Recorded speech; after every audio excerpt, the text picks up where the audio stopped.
पति ब्रह्मचारी।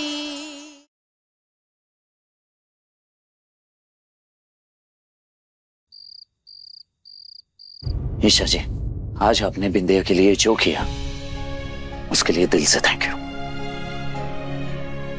तुम भले ही मुझे फर्नीचर समझते हो, पर मेरे लिए तुम्हारी तकलीफ मेरी तकलीफ है, और इस तकलीफ को दूर करने के लिए ये फर्नीचर अपने सारे एफर्ट्स डालेगी।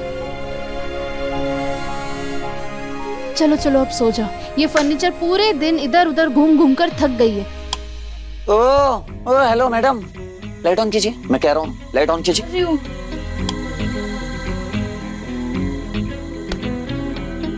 और ये लाइट पूरी रात ऑन रहेगी, समझ नहीं आप? ये जो टेबल है ना, मैं अपने लिए नहीं बना रहा, आपके लिए बना रहा हूं, पढ़ाई करने के लिए।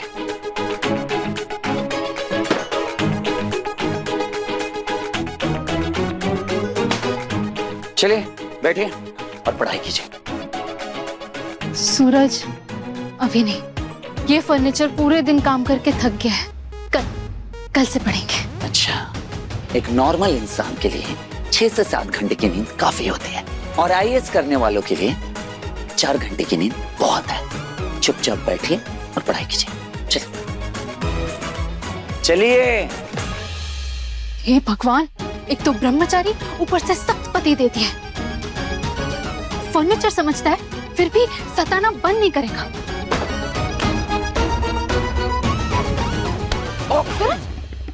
सूरज, कुछ नहीं हुआ, बस कुछ फर्नीचर कुछ ज्यादा ही अड़ते हैं और बेकार में चर्र चर्र करते रहते हैं, तो उन्हें ना कमरे से बाहर निकाल ही देना चाहिए।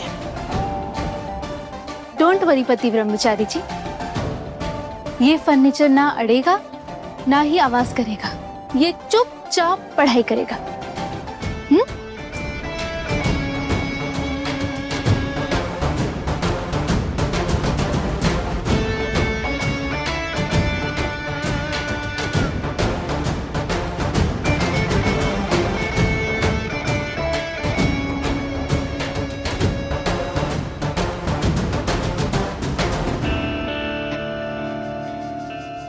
इस महीने मुझे घर चलाने के साथ पापा जी के जूते भी लेने हैं। कान्हा जी, प्लीज़ मेरा साथ देना, ताकि सब कुछ अच्छे से मैनेज कर पाऊँ, पढ़ाई भी और गृहस्थी भी।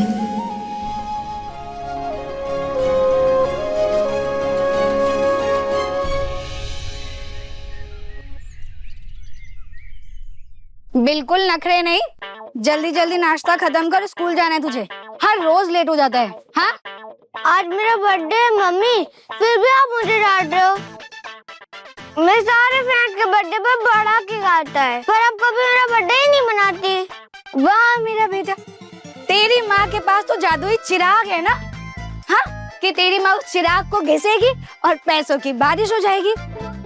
सुन मेरे लल्ला, जैसे तेरी माँ हर साल मैं तेरा जन्मदिन मनाती हूँ ना, टीका लगाकर मिठाई खिलाकर, वैसे ही इस साल भी मनाऊंगी। नहीं, मेरा बर्थडे भी अच्छा बनेगा, इसलिए मुझे भी पार्टी करनी है। मैंने सारे फ्रेंड्स को इनवाइट कर लिए और आज सब घर आएंगे। चौधरी है तू, हाँ, जो सबको दावत दे है। इस घर में तेरा आज तक जन्मदिन बना है, जो अब मनेगा। बिल्कुल भी पैसे नहीं है, और दोबारा ऐसी हरकत की ना तो एक थप्पड़ लगाऊंगी खींच के, समझा? चुप।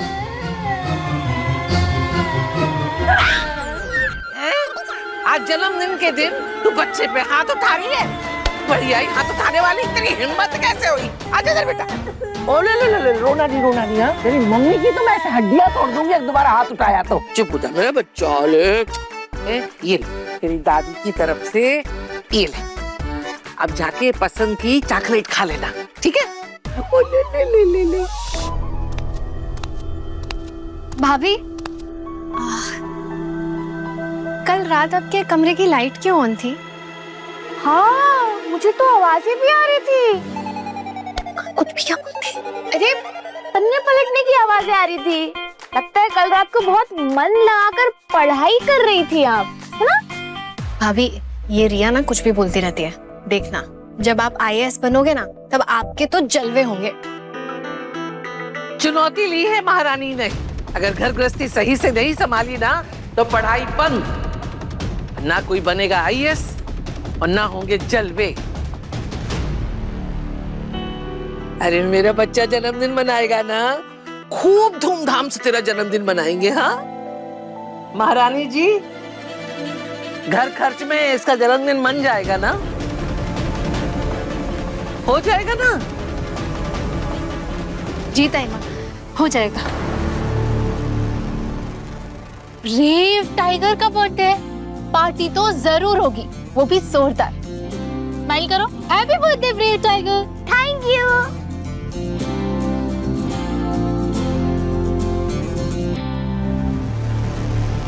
बेटा तुझे जो जो चाहिए जाके अपनी चाची से मांग ले, वो सब दिलवा देगी।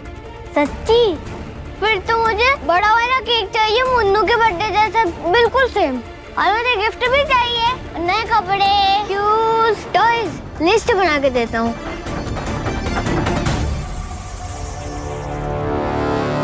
इस महीने का राशन, पापा जी के लिए जूते, बिजली का बिल और ब्लूटूथ का बर्थडे, ये सब तो इस महीने के ओवर बजट जा रहा है। अभी आप इतना सब कुछ एक साथ कैसे मैनेज करेंगे? अब चैलेंज लिया है तो पूरा तो करना पड़ेगा ना। मतलब क्या ईशा भाभी के राज में घर में छोटे मोटे फंक्शंस भी नहीं मनेंगे क्या? बकवास मत कर यार रिया। अरे देखो ईशा भाभी, आपने तो खूब सारे अपने बर्थडे मनाए होंगे, बड़ी बड़ी पार्टियां भी की होगी। हम एटलीस्ट अपने ब्लूटूथ का बर्थडे तो मना ही सकते हैं ना। हाँ, ब्लूटूथ का बर्थडे जरूर बनेगा, उसका दिल नहीं दुखना चाहिए।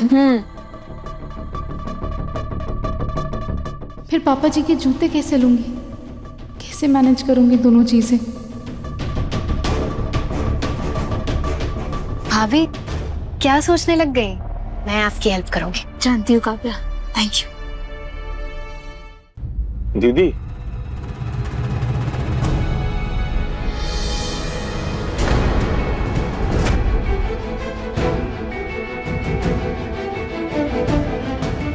मुझे माफ कर दीजिए दीदी।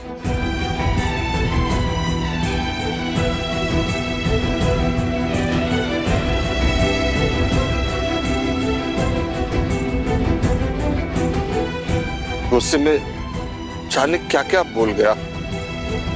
विद्या, बाप की बातों को भूल जा, माफ कर दे मुझे। चल अपने घर चल।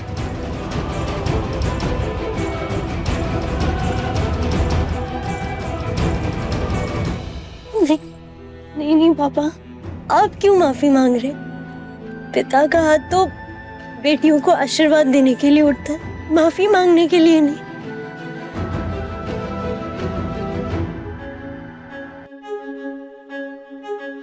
हे ब्रिजेश, इधर।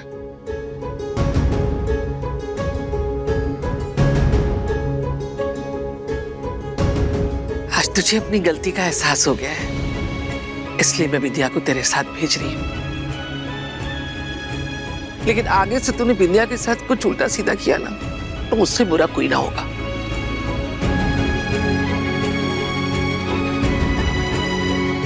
मोनिका, जहाज का सामान लिया। इस घर में मैं ही तो हूँ गामा पहलवान, मुझे से सारे काम करवा लो। इसे वो छुई मुई तो दिखती ही नहीं है, बस मोनिका दिखती है मुफ्त की रोटियां तोड़ते हुए।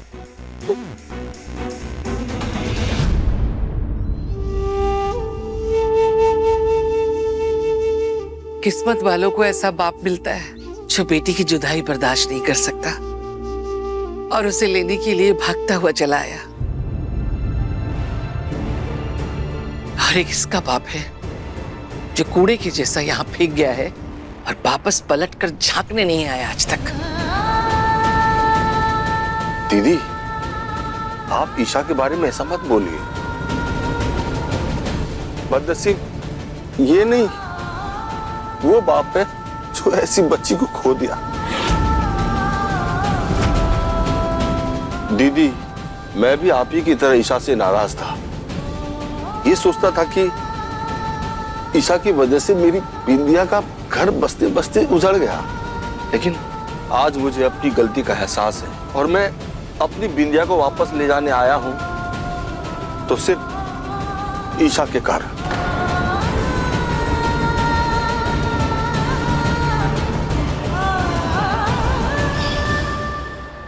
ब्रजेश अंकल, बेटियां तो उनके पिता के जिगर का टुकड़ा होती है ना, फिर आप अपने जिगर के टुकड़े को खुद से कैसे अलग कर सकते हैं? क्या आप उसे अपनी यादों से कभी निकाल पाएंगे? नहीं ना, वो भी ऐसा कभी नहीं कर पाएगी। अंकल जी, आप जितना उसके बिना यहाँ तड़प रहे ना, वो भी वहां आपके बिना उतनी ही बेहाल है। आपको पता है, जब पिता का हाथ बेटी के सिर पर होता है ना, तो बेटियां शेरनी की तरह दहाड़ती है, क्योंकि उसे यकीन होता है कि अगर वो कमजोर पड़ी तो उसके पिता है उसे संभालने के लिए। फिर कोई पिता इतना पत्थर दिल कैसे हो सकता है कि वो अपनी बेटी को बस इसलिए छोड़े क्योंकि उसने जिंदगी में पहली बार खुद से कोई फैसला लेना चाहा। अंकल जी, बिंदिया के साथ जो हुआ वो कभी किसी लड़के के साथ नहीं होना चाहिए। इस वक्त सब उस पर उंगली उठा रहे होंगे, ऐसे में आपको उसका साथ देना चाहिए, ना कि उसे खुद से दूर करना चाहिए।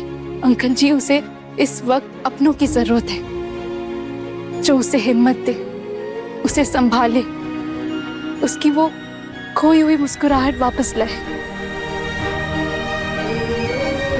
ब्रजेश अंकल, आज मैं आपसे आप ही की बेटी की खुशियां वापस मांगने आई हूँ। क्या आप उसका साथ देंगे?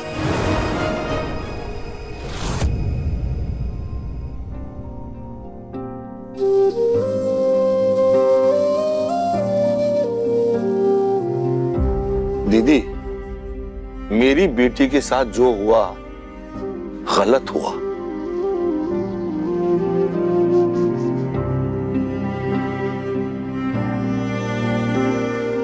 और ईशा ने मुझे एक और गलती करने से रोक ली। बेटी की उम्मीदों का सहारा एक पिता होता है। इस बच्चे ने मेरी आंखें खोल दी।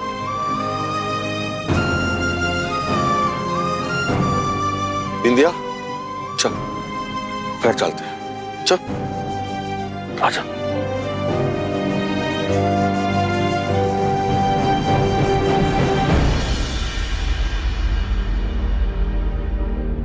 थैंक यू ईशा, आज तुम्हारी वजह से मुझे मेरे पापा का प्यार वापस मिल गया।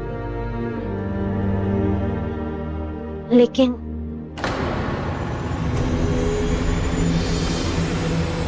तुम्हारी वजह से मैंने मेरा प्यार खोया। तुम्हारी वजह से मेरे वो सारे सपने टूट गए जिसे मैंने बचपन से सजा कर रखे। मुझे इस बात का बहुत गुरूर था कि मेरे सूरज को मुझसे कोई नहीं छीन सकता,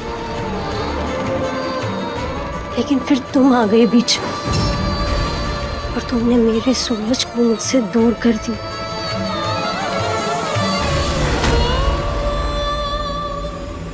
ये बात मैं कभी नहीं भूलूंगी। चलिए पापा। चल विद्या, विद्या, विद्या, सुनो।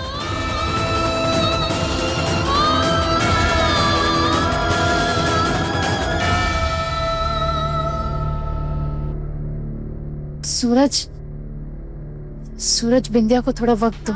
तुम दोनों ऐसे वैसे दोस्त नहीं हो, बचपन से दोनों एक दूसरे की परछाई हो।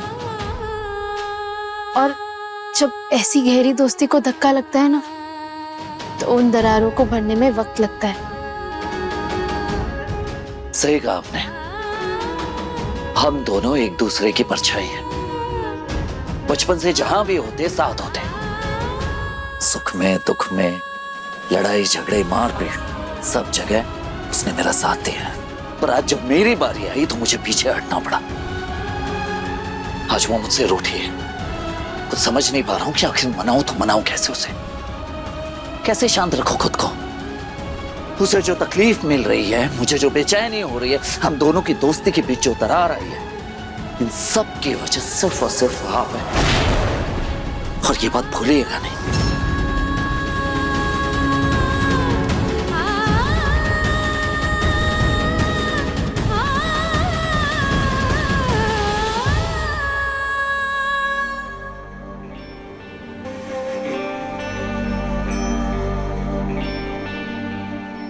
बाके बिहारी, बहुत सह लिया मेरे परिवार ने।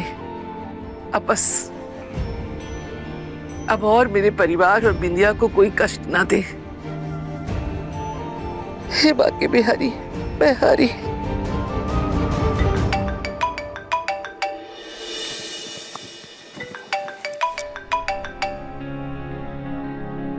हेलो हेलो मम्मी जी, अरे बहुत बड़ी खुशखबरी है, 100 टिफिन का ऑर्डर आया है। क्या बात कर रहे हैं? अरे आपके मुंह में घी शक्कर, मुझे तो यकीन ही नहीं हो रहा अपने आप पे। अरे मम्मी जी, आप ये समझिए कि आपका बिजनेस प्लेन की स्पीड पकड़ रहा है। पर मुझे एक चीज बताइए, ऑर्डर पूरे हो जाएंगे ना? हाँ, 100% हो जाएगा। आप तो बस बाके बिहारी का नाम लेके हाँ बोल दीजिए। ठीक है मम्मी जी। हाँ। अरे कहाँ हो सबके सब? अरे रिया, काव्या, मोनिका, कहाँ सबके सब मर गए? जल्दी आओ। हाँ मम्मी जी, कौन आने वाले मम्मी जी? किसी का सामान उठाना है मुझे। अरे की लक्ष्मी जी आने वाली है। मेरा बिजनेस चल निकला है, पूरे 100 डिब्बों का ऑर्डर मिला है। 100 डिब्बे? हाँ। माँ, आपने तो सीधा सेंचुरी मार दी। एंटरप्रेन्योर बन गई आप। माँ सुनो ना, जब आपकी पेमेंट आएगी तो आप मेरे लिए ब्रांडेड कपड़े और नया मेकअप ले लेना ना। शहर बसा नहीं और लुटेरे पहले आ गए। काम के लिए बोलो तो पीछे भागती है, और इनाम के लिए बोला तो लाइन में सबसे पहले लग गई। इनाम मिलेगा तो सिर्फ मेरी अदिति को और दामाद जी को, समझी? अरे चलो चलो, काम पे लग जाओ। काव्या, टाइमर का बिजनेस इतने अच्छे से बढ़ रहा है, अच्छी बात है, पर इतना अननेचुरल ग्रोथ, मतलब ना अभी हमने प्रमोशन किया और ना ही किसी को इस बिजनेस की खबर है, फिर अचानक 100 डिब्बों का ऑर्डर कैसे?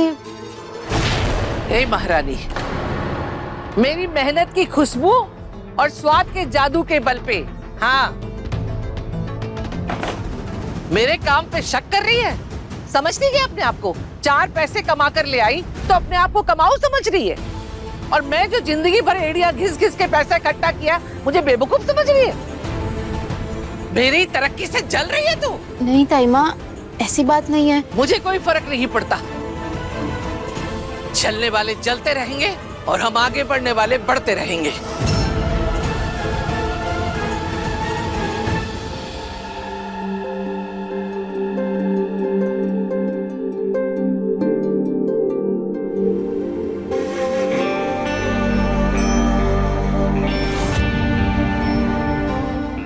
क्या क्या देख रही है? जूते? अरे देख, बना लिया उसने एकदम मस्त बढ़िया से एकदम। और छेद तो उसने ऐसा भरा, ऐसा लगता ही नहीं कि कभी यहाँ छेद भी हुआ करता था। महीना, 6 महीना, साल भर तो इससे निकल जाएगा।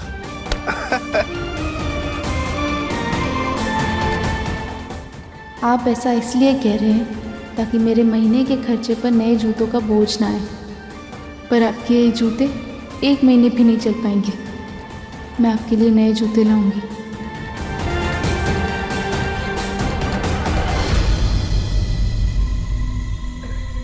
अरे रिया, बेटा बिजली का बिल आया होगा, ला दे, मैं जाते जाते भर दूंगा। लाई। दे। हाँ। ठीक है बेटा। रुकिए देवर जी। हाँ।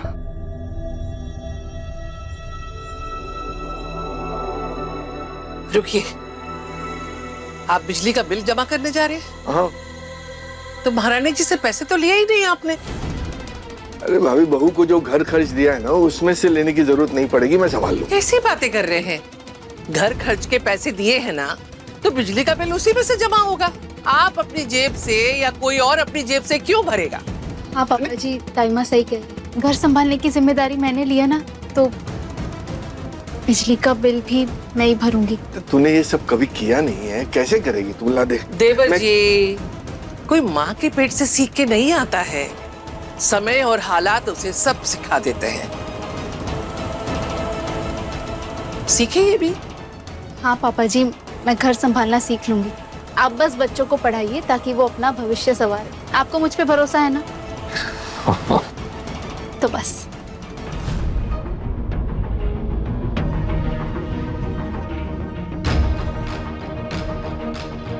महारानी जी, जिम्मेदारी ली है तो समय से निभा देना।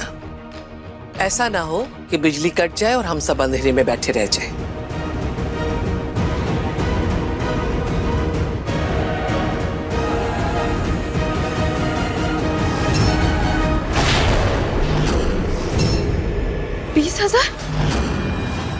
ये इतना ज्यादा बिल कैसे आ गया? मेरे पोते के जन्मदिन पर उसके नए कपड़े उसकी दादी की तरफ से आएंगे। अरे तू दे ना बेटा, तू देखना, मैं जब शाम को लौट के आऊंगा ना तब तू देखना, इस जूते को मैं ऐसा नया बना के लाऊंगा ना कि नया भी इसके सामने फेल जाएगा। महारानी जी, घर खर्च में इसका जन्मदिन मन जाएगा ना। अगर घर गृहस्थी सही से नहीं संभाली ना तो पढ़ाई बंद। मैं तो हमेशा 15,000 में घर चलाती थी, तो 20,000 में चला के दिखा। आज से आपका एक ही काम है, आईएएस की तैयारी। आईएएस बनना था ना आपको, तो लीजिए। जिम्मेदारी ली है तो समय से निभा देना। ऐसा ना हो कि बिजली कट जाए और हम सब अंधेरे में बैठे रह जाएं। इस जूते को मैं ऐसा नया बना के लाऊंगा ना कि नया भी इसके सामने। ऐसा ना हो कि बिजली कट जाए और हम सब अंधेरे में बैठे रह जाएं। तो पढ़ाई पर इसका जन्मदिन मन जाए। ऐसा ना हो कि बिजली कट जाए और 15,000 में घर चलाती थी, तो 20,000 में चला। आईएएस की तैयारी। आईएएस बनना था ना आपको, तो लीजिए। पढ़ाई और गृहस्थी मुझे दोनों संभालनी है, बस दोनों को संभालने में कोई बड़ी गलती ना हो जाए। पढ़ाई से भागने का नया बहाना मिल गया। जाइए पढ़ाई कीजिए, बिल मैं भर दूंगा। सूरज, पर मेरी बात सुनो। उस चंदू हलवाई की ना खबर लेनी पड़ेगी। बिंदिया के पापा को सामान का बिल बढ़ा के भेजा है। एक काम कर, तो डंडा और हॉकी निकाल। अगर बिजली बिल के बारे में पता चलेगा तो पता नहीं क्या करेगा।